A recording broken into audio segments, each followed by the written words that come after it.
Vir agora a Cassiane Gama. Cassiane Gama, pode vir aqui, Cassiane. Em nome de Jesus, a Cassiane, de maneira espontânea, me procurou para contar o testemunho dela. Outrora, todo final de culto, ela subia aqui no altar, me procurava. E muitas vezes, entidades que queriam destruir ela, manifestavam no corpo dela. Ela disse que não sabe o que falava. Algumas coisas eu ouvi. Está funcionando aí? Oi, graça e paz, igreja. Ok. Coloca seu celular ali. Vamos aqui, tem algumas fotos aqui. Eu queria que vocês observassem. Ela teve algumas tentativas de suicídio. Pode falar aqui, Cassiane. Nesse período, eu precisava ir para o hospital, porque minha crise de ansiedade eram muito longas, chegavam a durar 3 horas seguidas. A primeira tentativa que você teve de suicídio foi com que idade? 11 anos. 11 anos. Você lembra ou os adultos te contaram? Não, eu lembro. Desde muito novinha, eu sofri bullying na minha escola, porque eu usei aparelho ortodôntico, e aí eu sofri muito bullying, e eu também fui muito rejeitada por muitas pessoas. Então, eu chegava em casa, e assim como Elias foi se esconder na caverna, eu fiz o meu quarto de caverna. Eu não desabafava com minha mãe, eu não desabafava com minha família, nem tampouco com meus amigos, porque na verdade eram os meus amigos que faziam isso comigo. E eu lembro que as minhas tentativas, assim, eu era muito novinha, então não eram tão graves. Mas antes de ir para o colégio, eu ficava escondida entre um carro e outro no meu condomínio. E aí eu esperava um carro vir em alta velocidade, porque eu queria atravessar um carro. Você ouvia vozes ou tinha um sentimento? Se jogue, se mate, como era isso? Eu ouvia vozes mais quando eu ia para a sacada do condomínio. E eu ouvia vozes dizendo que é só 5 segundos e toda dor vai acabar. Ou então, você é miserável, você não merece, todo mundo te exclui. E isso ficou atormentando muito tempo. E os traumas, as feridas que a gente não entrega para Deus curar, é um solo fértil para Ele usar contra nós. E eu fui deixando aumentar. Só que eu sempre fui uma pessoa que tentava suicídio, mas eu nunca deixava marcas em mim, porque tudo era muito planejado. Então eu falava, não, se eu não conseguir hoje, semana que vem eu tento de novo. Então eu nunca fui de me cortar, eu nunca fui de fazer... Dos 9 até essa última tentativa? Até os 18 anos. Foi. 18, você tem que idade? 19. Faço 20 semana que vem. Então até os 18. Essas fotos aí foi da última tentativa? Não, isso aqui... Ali foi o quê? Outra. Isso aí foi o quê? Essa daqui é porque eu ia para o hospital e eu tinha que tomar medicação. Eu tomava tanta medicação para conseguir me acalmar que minha veia ficava inchada, porque uma medicação não me controlava. Então, eu sempre misturava promazepam com Lazepam, todos. E era muito engraçado que no EMEC, o médico falava, não, eu vou te deitar porque você vai dormir. E eu não conseguia dormir, mesmo... Aí é sua fisionomia. Isso aí eu ia sempre no hospital, era praticamente todo mês eu estava no hospital, porque remédios de farmácia já não faziam mais efeito, porque eu tomava muito, eu não tomava. Tinha que ir para o hospital. Esse daí foi um enforcamento que eu tive dia 23, é porque está cortando, mas dia 23 de junho de 2024, eu me enforquei. Essas marcas no meu rosto não são espinhas, são por conta da pressão do enforcamento. Os vasos do meu rosto estouravam, porque eu me enforcava por muito tempo. E eu não conseguia entender o porquê que eu me enforcava e eu não tinha o suspiro de morte. Porque Deus sempre me deu o fôlego de vida. Isso é que eu estava falando com a minha psicóloga, dia 23 de junho. Eu me enfoquei 3 vezes, pesquisei quantos minutos a pessoa morre, vi que era 3, e eu me via toda roxa no espelho. Eu via, muitas das vezes, O meu olho também estourava por causa do sangue, por conta da pressão. Isso aí foi você sendo acompanhada pela psicóloga. Foi, E você mandou essas mensagens e ela te respondia. foi. Como ela está ali, Volta aí, descreva aquele. verbalmente onde você está. Volta aquele outro. Tem uma mensagem. Eu sempre falava que eu não queria isso. Eu sei que não é o que eu quero. Mas alguma coisa sempre me fazia tentar. Mesmo que, no fundo, eu sabia que a morte não era para mim. Mas eu desejava isso absurdamente. Ela colocou ali, respire com um pouco mais de lentidão, descreva verbalmente onde você está, porque ela não sabia onde você estava. Essa hora eu estava no banheiro. Eu lembro perfeitamente. E depois ela coloca, foca em mim agora. Porque ela queria te acalmar e precisaria falar com você. E aquele outro é o quê? Esse daí? Esse daí foi dia 24, um dia depois que eu tentei o enforcamento. Eu tentei de novo com remédios. E dessa vez... Li que a dosagem máxima para um adulto é 36 miligramas. Ou seja, 12 comprimidos. Você Eu tomei 64 comprimidos. 64? Eu tomei 64 comprimidos de carbolite, de inúmeros remédios. Eu acho melhor nem citar. Ali tem alguns nomes. Zopidem, Rivotril. que é Rivotril. Mas teve mais. Eu misturei 5 substâncias. Tem aí alguns medicamentos? Próximo. Todas as cartelas zeradas. Porque eu sempre tirava foto, porque eu sabia que quando eu morresse, a primeira coisa que o pessoal ia procurar era a minha galeria. E eu queria que todo mundo tivesse certeza que foi planejado, que foi porque eu quis, que foi porque eu consegui. Só que eu... Você lembra onde é que você estava, esse lugar aí? Meu quarto. E depois você, dessa superdosagem, te levaram para o hospital. E aí eu já estava desacordada, não conseguiram fazer lavagem estomacal em mim, porque já tinha muito tempo que eu já tinha digerido, todas as substâncias eu já tinha digerido. Na verdade, quando eu cheguei no hospital, colocaram o oxímetro, que é aquele aparelho que coloca quando a gente vai dar entrada, e não viram mais sinais vitais em mim. Tem outra foto aí também, que mostra... Aí tiveram que perfurar o meu pulso. Perfuraram o meu pulso, viram que ainda tinha oxigênio no meu sangue. E aí começaram a me reanimar e começaram a... Aí eu fiquei, acho que 15 dias internada. Para toda a substância aí saindo. E aquela foto que tem do seu pescoço foi no mesmo dia, não? Foi um dia antes. Você tentou... Tanto que quando eu cheguei... Tentou com o que ali? Corda. Enforcamento? Foi. Em casa também? Foi.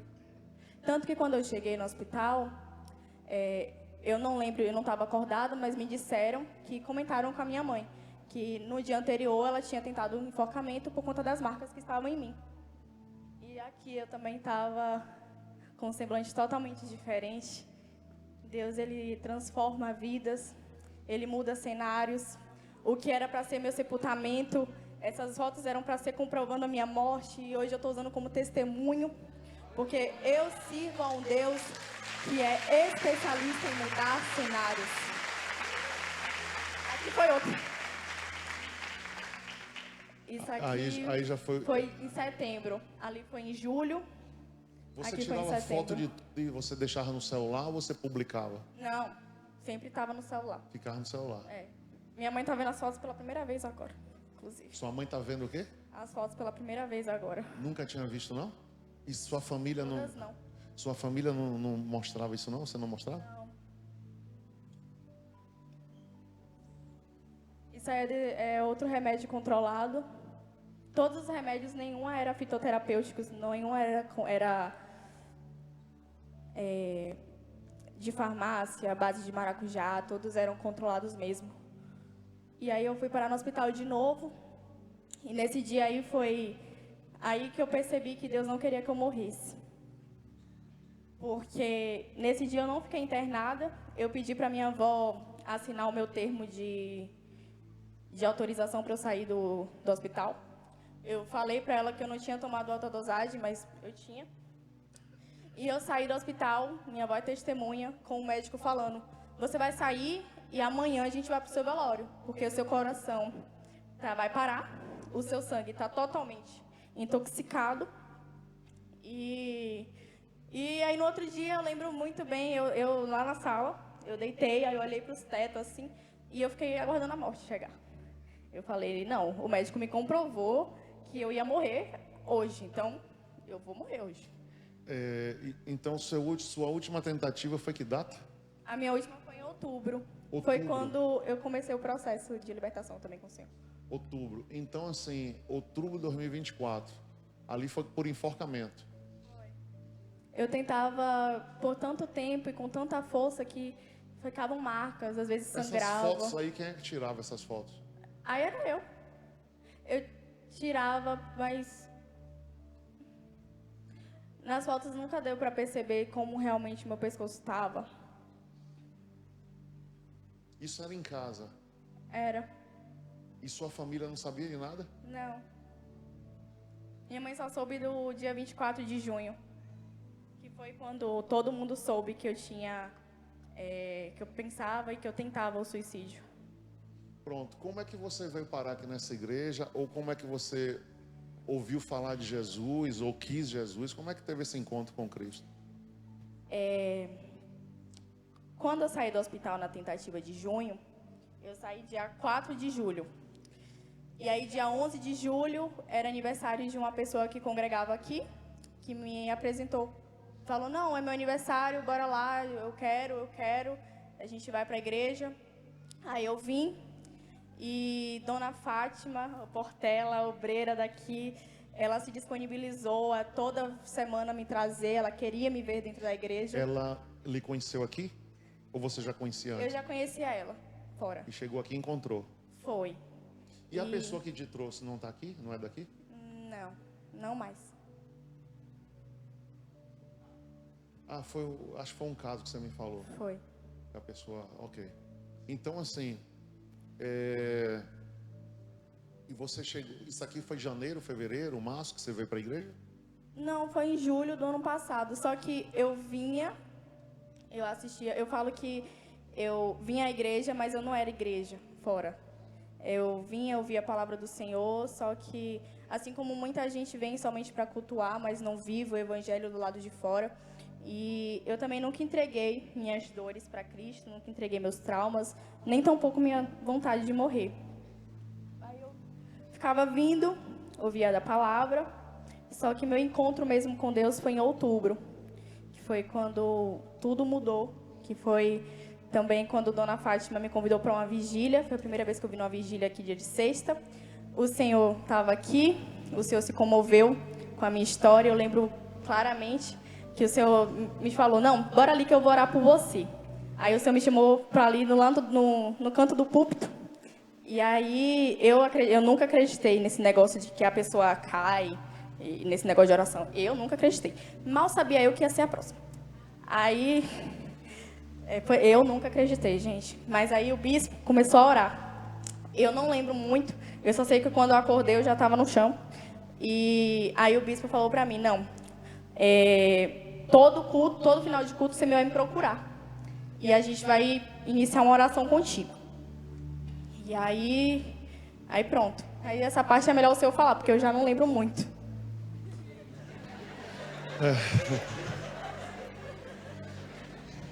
Não, existem particularidades, né? Porque ela vinha no atendimento assim rápido, a gente subia aqui, aí manifestava. Eu sei que passou uns 4 meses, 5 meses, o tempo inteiro manifestando. E os espíritos já era no final do culto, o culto já tinha acabado, as pessoas estavam indo embora, algumas pessoas viam, outras não. E aí falavam particularidades da vida dela, da família, por que estava nela, em situações assim. Porque possuía ela, né? Porque queria levar ao suicídio. E ali eu quebrava aquelas palavras. E ele fala assim, para tentar, quem está trabalhando com a libertação, não crer. Falava um bocado de coisa para que eu, tipo assim, desistisse ou achasse, não tem jeito. Não vou ter êxito, Deus não vai ter êxito. Era dessa forma. Muitas situações. Mas houve uma situação muito forte, que aí eu sei que mudou, foi a questão do perdão. Mas só para falar dessa parte da libertação... Ela tinha uma situação que ela não perdoava de jeito nenhum, E todas as vezes, quero até te ensinar aqui agora, todas as vezes que um espírito manifesta, não sai, volta, não sai, volta, não sai, tem um brecha. Tem alguma porta aberta na alma da pessoa. E aí ele sai e volta, sai e volta, sai e volta. E no caso dela estava acontecendo isso. Quando revelou isso, eu tenho um problema que eu não perdoo uma pessoa. Eu disse, é por isso que você está assim. Você não perdoa, é por isso que vai e volta, todo o tempo todo. Aí ela resolveu perdoar, se perdoaram, e ó, de lá para cá nunca mais houve nada. Uma coisa curiosa, na verdade eu acho que eu já comentei isso com o Senhor. Ele não manifestava com qualquer pessoa orando em mim. Ele só manifestava quando era o bispo orando por mim. E muitas das vezes ele falava comigo, mentindo, né? Dizendo que foi ele quem me trouxe para a igreja, porque ele conhecia o bispo e que era familiaridade com o bispo. E eu não entendia o porquê que só manifestava com o bispo orando. Qualquer pessoa podia orar por mim, gente. Eu ficava normal, aleluia, glória a Deus. O bispo nem sequer precisava orar. Ele me olhar, eu já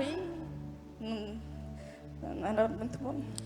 E agora eu tenho que falar da pastora Marivone. Eu honro a vida da senhora, louvo pela vida da senhora. Muito obrigada, porque todas as vezes que manifestava, eu ficava com muito medo. Eu ainda sou uma humana, eu ainda tenho só 19 anos.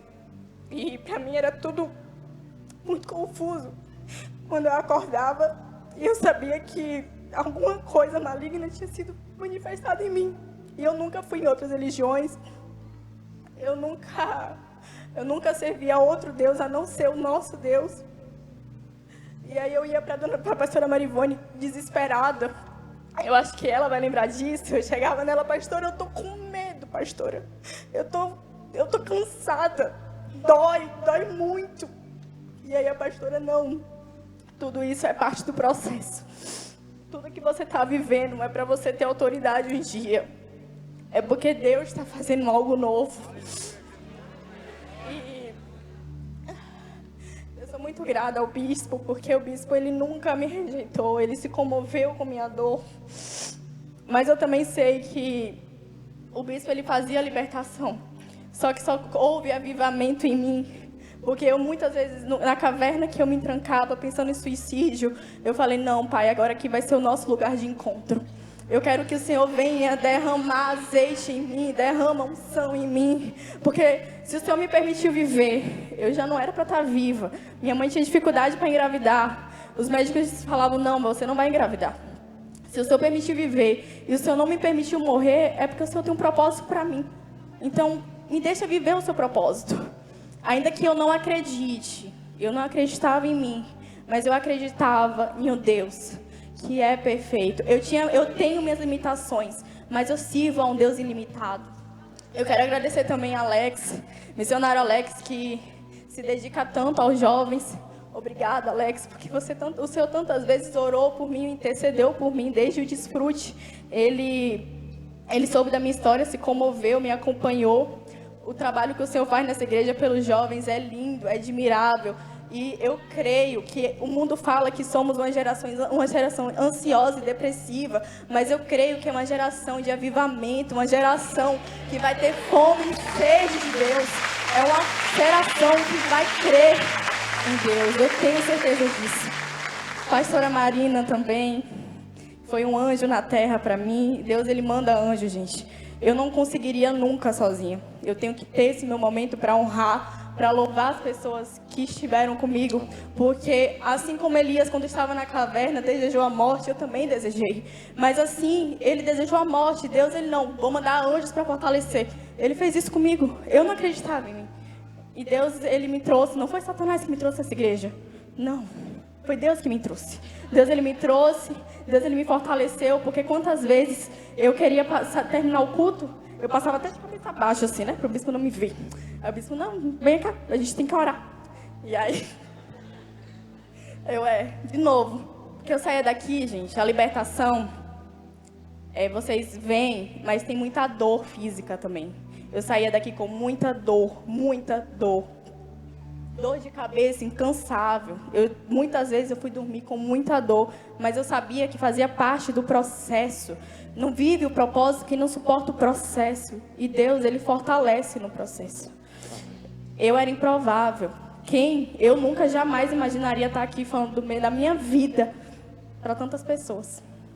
E se Deus fez comigo, é porque Ele quer transbordar na vida de muita gente. Porque Deus, Ele não tem filho preferido. Deus, Ele tem filhos íntimos. Escolham ser íntimos de Deus e vocês vão viver o sobrenatural como eu vivi. Essas fotos que vocês viram, eu tirava porque eu queria provar minha morte. Porque eu queria que um policial, quando me visse em um quarto... Porque a primeira coisa que queriam fazer era abrir meu celular, né? Pra ver. E eu queria que visse meu celular e tivesse certeza que fui eu. Só que Deus, Ele muda cenários, mas Ele não muda a promessa que Ele tem pra mim. Ele mudou o meu cenário. E aquilo que o Satanás achou que ia ser minha sepultura, hoje está sendo um testemunho para diversas pessoas. Glória a Deus. Pai, abençoa a tua filha, toma em tuas mãos, Senhor. Leva ela, Deus, a ter cada dia mais intimidade contigo, encontros contigo, e que o Senhor abençoe propósitos que ela tem no coração. Ela jovem, 19 anos, vai fazer 20, e que o Senhor abençoe, Senhor, o estudo, abençoa, Deus, um relacionamento, abençoa, Deus, o casamento, abençoa o futuro dela, Pai. Se o Senhor, como ela mesma disse, a salvou, é porque o Senhor tem propósitos. E que todos os teus propósitos venham acontecer na vida da tua filha, em nome de Jesus. Te agradecemos, Senhor, porque o Senhor fechou a sepultura nesta vida. E continuou, Deus, mantendo ela viva, para ela ver que o Senhor existe e que o Senhor salva, liberta e cura. Obrigado, Senhor, em nome de Jesus. Deus te abençoe. O Senhor é contigo. Em nome de Jesus. Amém. Glória a Deus. Então, glória a Deus por tudo.